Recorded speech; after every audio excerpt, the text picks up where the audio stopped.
It's a little bit before sunrise. I'm back here in the main canyon. I'm gonna head back to the grove of trees where I was yesterday, because there's some other scenes that I found that look pretty nice.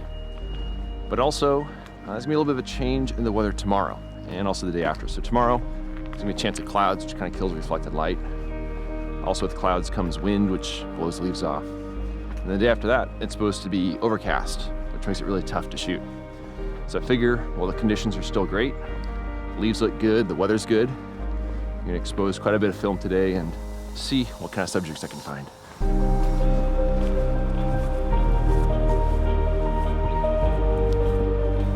So I'm wandering along the river now.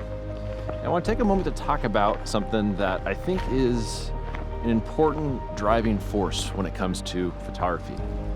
And that is self-doubt. Now, early on in a trip, usually the first day or two, usually I end up kind of questioning, why am I here? What am I doing? And, it's so much more work once you actually get here. And kind of question, is it something I really want to do?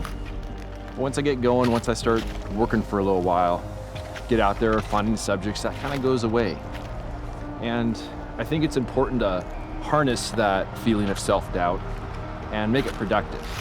Make it so you kind of become more curious about your surroundings and you explore, you kind of wander around, you find things.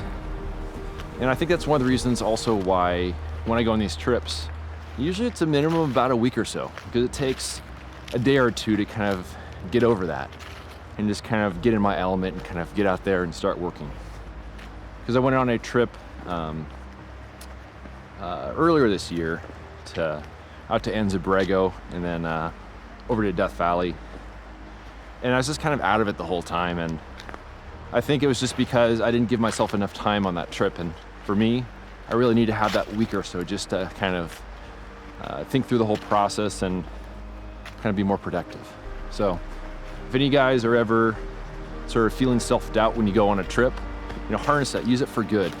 Make it an empowering thing and just get out there and you'll find things.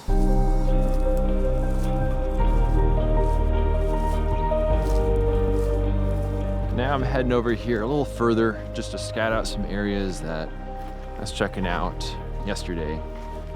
And the glow is going pretty good here. It's kind of a nice, soft, subtle, warm light. And all these trees just look even better when you get a little reflected light on them. But I'm gonna go over and check out these other trees and see if I can find something to shoot. This is a really long window for this glow. So if I find something, I got time to find a composition. So I dropped my pack and now I'm just kind of scrambling around to see if I can make some sense of this other maple grove. Because these are very, very chaotic. And really looking for something that's a very simple photo. I guess that's all part of the fun of doing this. Just trying to find just that right scene and good light.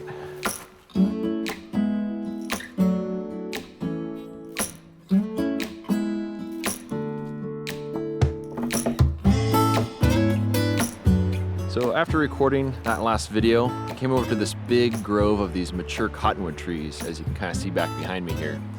And these trees are starting to kind of reach their maturity and fall over and die and decay. And it's been a really fascinating area because you have all these sort of bits of the trunks and there's fallen leaves on the ground and some grasses and all kinds of really cool stuff. So I figured this would be a good place to do sort of a close-up intimate landscape sort of photo. And what I really liked was the sort of linear aspect of this, what used to be a trunk. And it has kind of a cool tone to it. And then I did place one yellow cottonwood leaf there just to kind of anchor the shot a little bit. It's a little bit tricky because I have to overextend the bellows for a close-up.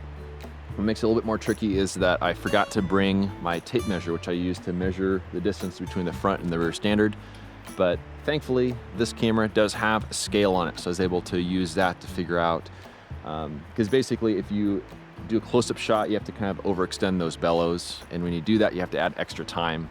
And in this case, I added one stop extra of exposure, and hopefully I did the math pretty good on that. But I got 2 more sheets of Velvia with me, and also 2 sheets of Ektar So I'd love to expose those today if I can find something. I didn't shoot any other photos that afternoon, but I did enjoy my time wandering along the banks of the calm and peaceful Virgin River. I felt a sense of accomplishment to have now photographed 7 subjects in my first 4 days of the trip. The photo of that cottonwood leaf set against a decaying trunk, it turned out fine. By now I wish I'd exposed a sheet of Kodak Ektar. When working with Fuji Velvia 50, the shadows can go a little bit blue at times. It can be an interesting effect, but it's also something I have to work to control. I think Ektar might have done a better job capturing the subtle warmth of the scene, especially with the brightness of the dead wood. Though the composition seems to work well, I do wish I'd given a bit more room at the bottom of the frame. The ground glass was at a very awkward angle, and somehow I missed that when setting up the photo. But I consider this to be a work in progress. There's always next year to fine-tune this sort of photo. If you enjoy this ad-free content and want to help me live my dream, a voluntary contribution of just $24 a year helps keep my gas tank full and my film freezer stocked. For more information on how to support me and my work, please visit the donation section of my website at benhorne.com/donate. I also have prints and my 2017 portfolio box set available on my website. You can find a direct link down below in the show notes. Thanks in advance for your support.